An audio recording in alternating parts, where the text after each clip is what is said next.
representative of the Wright family, and I had never met Dr. Bernice King until earlier this year. And one of the things about us in the Black community, we all think that we're related to somebody famous. We all think that the King family, and I remember growing up, just because Jesse Owens was from Ohio, somehow Jesse Owens was related to us.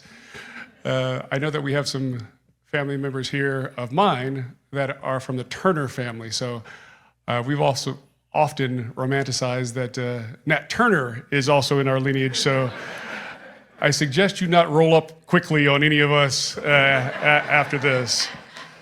But really, my grandmother's and our grandmother's prayers covered our family long before we got here.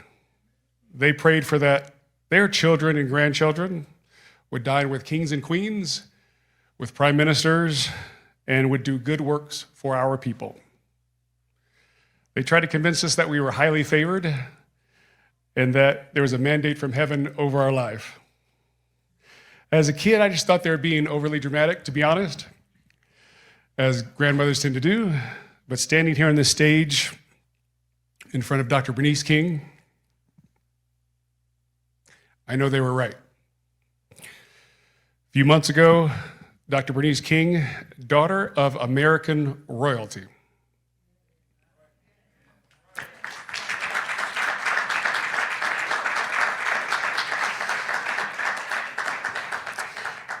Keeper of her father's and mother's legacy. She looked me in the eye and said, "I need you." And I realized my grandmothers had been rehearsing me for this moment my entire life. A few months ago, I walked into an industry event, the kind I attend dozens of times a year. Tech executives, VCs, startup founders, the usual crowd. And then comes in Dr. Bernice King. Y'all have been around her. You know what it's like. Strolls in royal, regal, resolute. Dr. King was born into royalty, yet burdened with the world's grief. She demonstrates that authentic leadership is not glamour, that it is grace under pressure, just like her mother exemplified.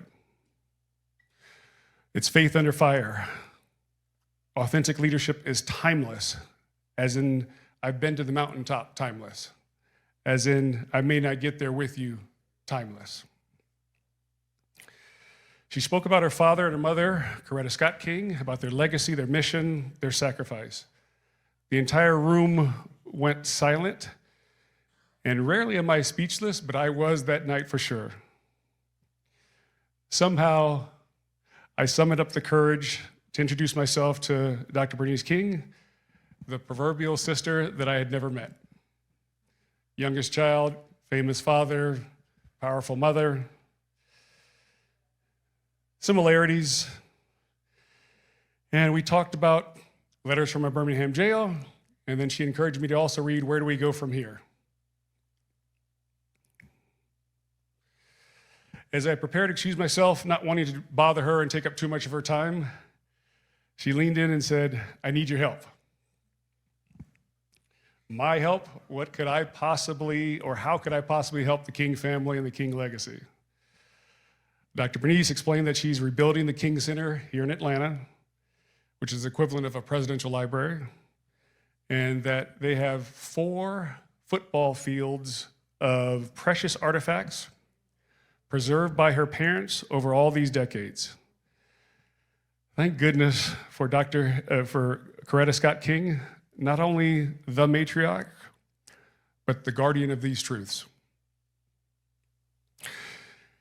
My nephew and I, Isaac, went, letters written by Dr. King in his own hand, photographs that captured a moment. I have been lucky enough to be all over the world and be in profound places. That is a higher place of praise. We were speechless then. I'm trying my best not to be speechless right now. These documents changed a nation, all of it waiting to be restored, categorized, digitized, and preserved for unborn generations to experience long after we are all gone. She subsequently asked me to serve as technology advisor for the King Center to help make that vision real. I couldn't sleep that night because I understood something for the first time. What a solemn debt I owe to all those who sacrificed everything so I could stand here today. That sleepless night, not dissimilar to last night, not being able to sleep very well. I was thinking about my lineage, about debt, about destiny. See, I was born in late 1967, and a coward's bullet took Dr. Martin Luther King Jr. in 1968. My entire generation grew up in the shadow of and respect to the King family. We grew up in upper middle class, predominantly white neighborhood in San Diego, California.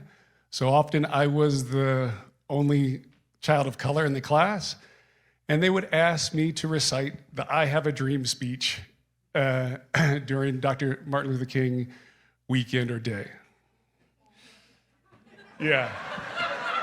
Wait, I used to have some hair. At the time, it certainly felt like tokenism, a little bit of a burden. I tried my best, but I'm sure as my siblings will attest, I probably sucked at it at the time. A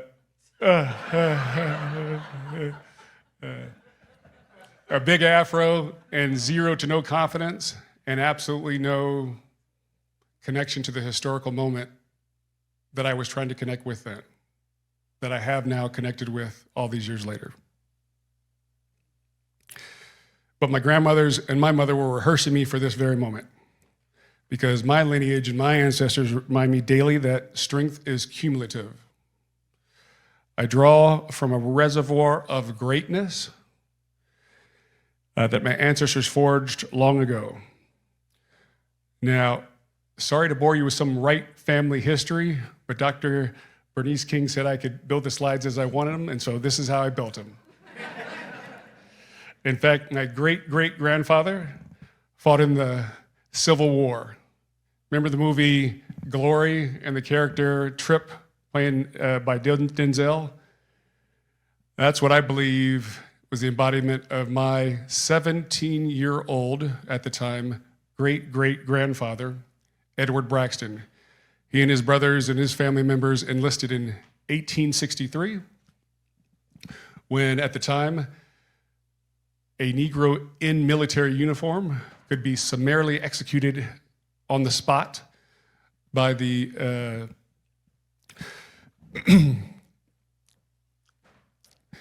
by forces. One of the grandfathers, or great-grandfathers, was a sharecropper who purchased land in Paris, Tennessee, with his 40 acres and a mule.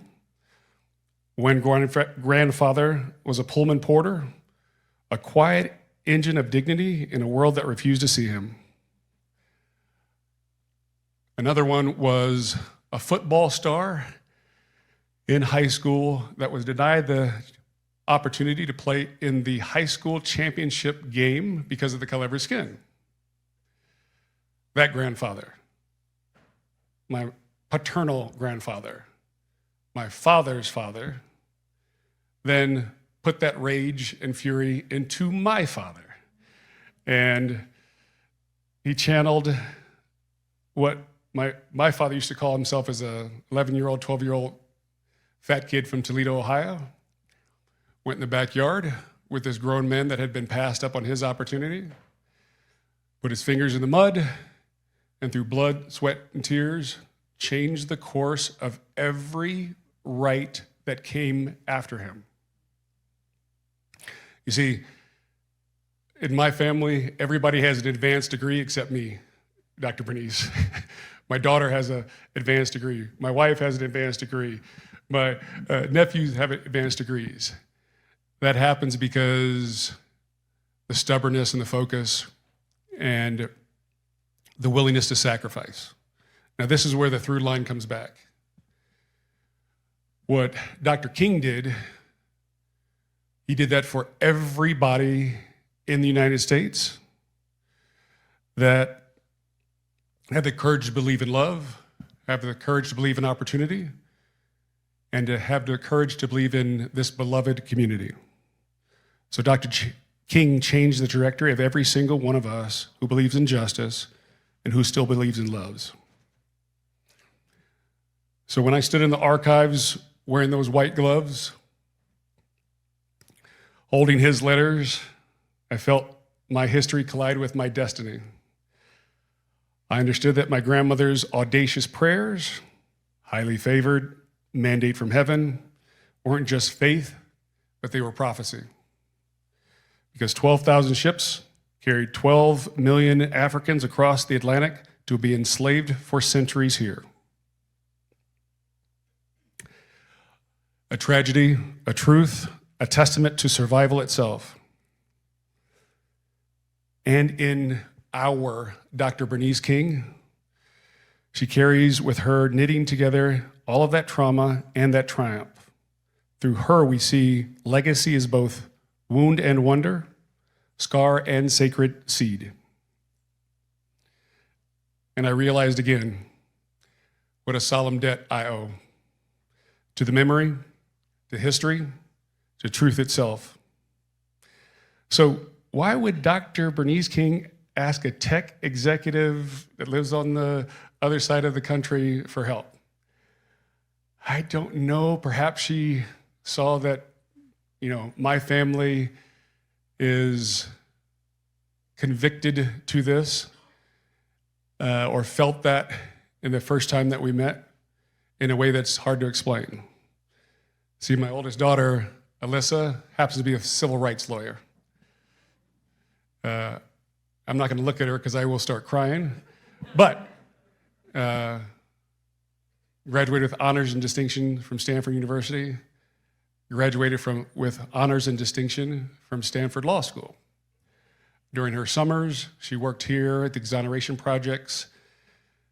During their spring breaks, during law school, she went to jails to help folks of color lighten their sentences. That's who you really wanted, Dr. Bernice King. And long after I'm gone, I'll hand this microphone to her and she'll take the baton and go.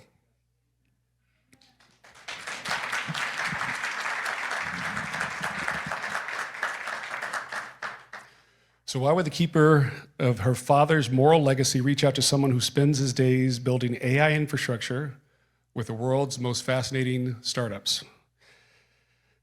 At first, I didn't understand it myself, but then I realized we're living in Dr. King's warning as well.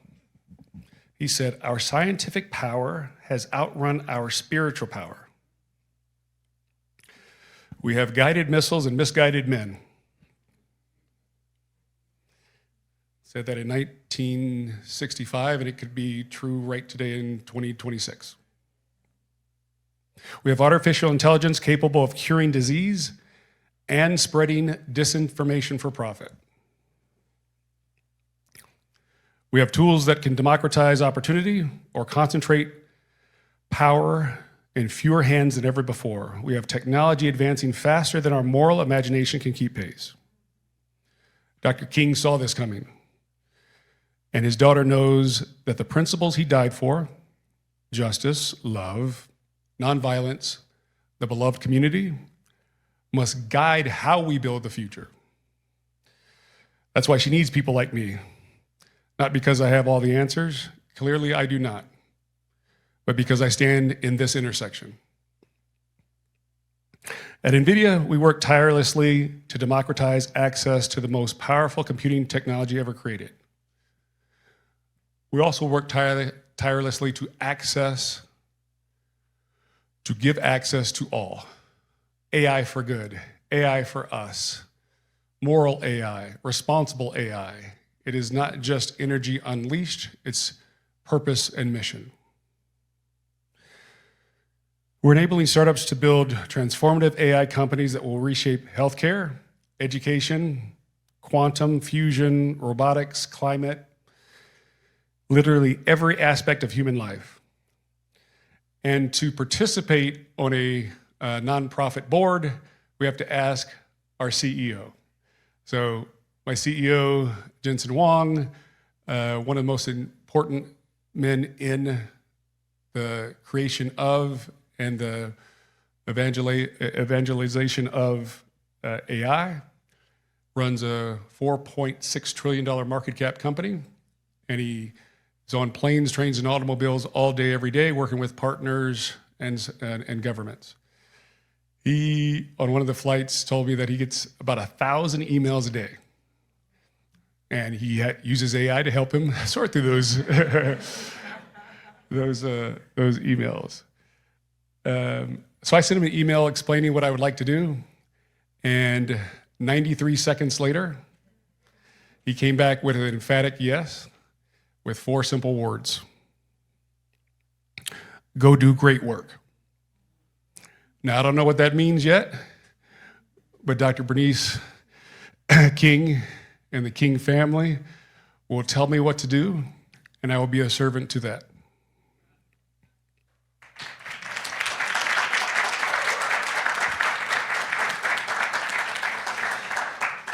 Now, I'm ruthlessly optimistic, but here's what keeps me up at night. You cannot build the right future if you erase the past. And there are some dark forces trying to erase our past right now. Technology is a tool. It can preserve history or can distort it. It can amplify truth or bury it.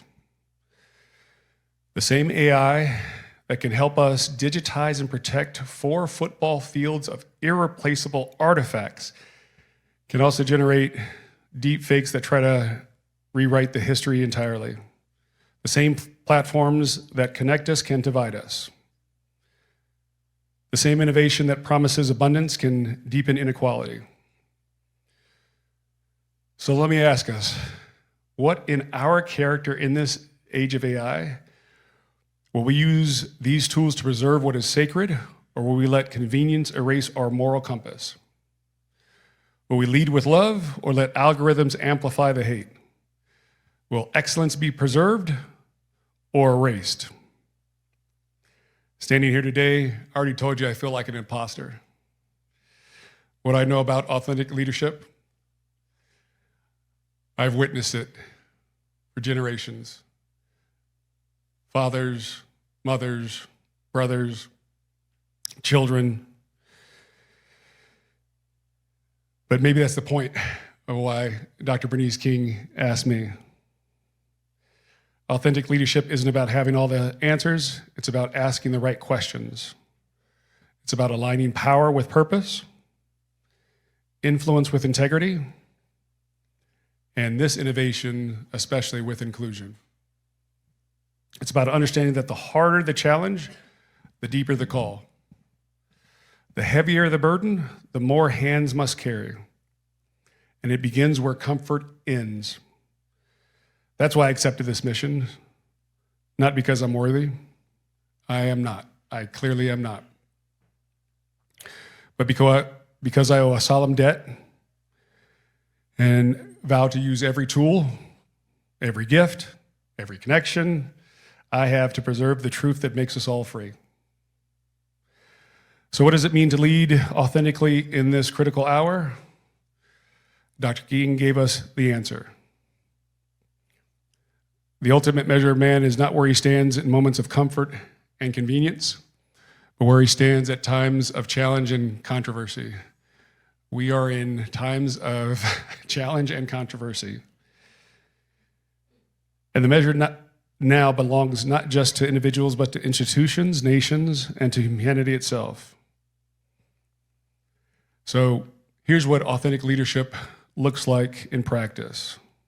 For those of us in technology, let's stop asking, can we, and maybe start asking, should we? And more importantly, who benefits when we do? Let's build with ethics first, not as an afterthought, but as a foundation. For those of us in business, redefine success as shared prosperity, not just shareholder value. For those of us in positions of influence, use your platform to amplify truth, not just your brand. Remember that delay in the face of suffering is itself a moral decision. Preserve excellence where you find it, because excellence, if not preserved, can be erased. Lead with love when it's easier to hate. Lift when others withdraw. Question bravely, love boldly, and lead truthfully. Your father told us, and I'm trying every day, I have decided to love. Hate is too great a burden to bear. In this age of AI and algorithms, in this moment of profound disruption and possibility, that choice to lead with love is now more urgent than ever, because innovation without direction can deepen the harm it promises to solve. But innovation guided by ethics, by love, by principles Dr. King gave his life for, that can democratize dignity itself. So as we leave this summit, may we not just leave inspired, but transformed. May our ethics lead our innovation. May our courage overcome our caution. May our love be the loudest thing about us. I gotta believe that Coretta Scott King is awful proud of Dr. Bernice King.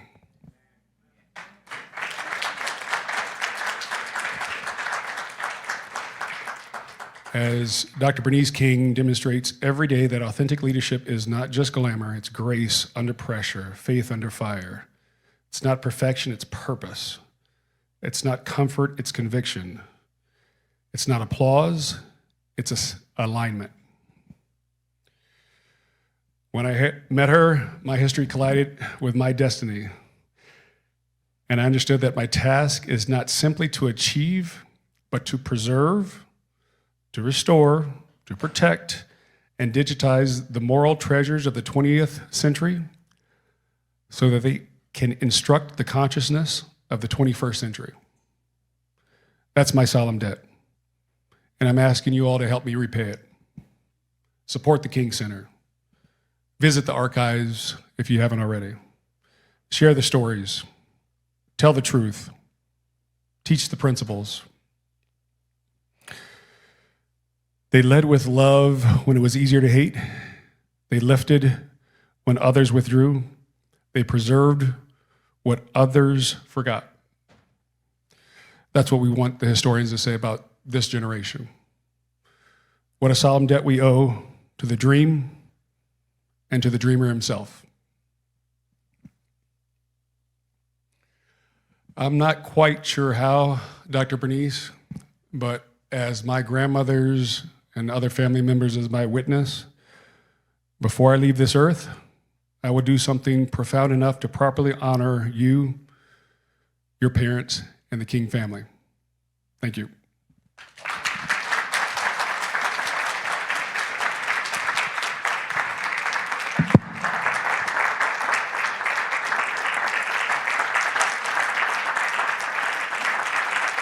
Will they be able to sit down together at the table of brotherhood? We must reflect the spirit and heart of King. To make America what it ought to be. To transform unjust systems. To inspire all of us, we may triumph. Free at last! Free at last! Thank God Almighty!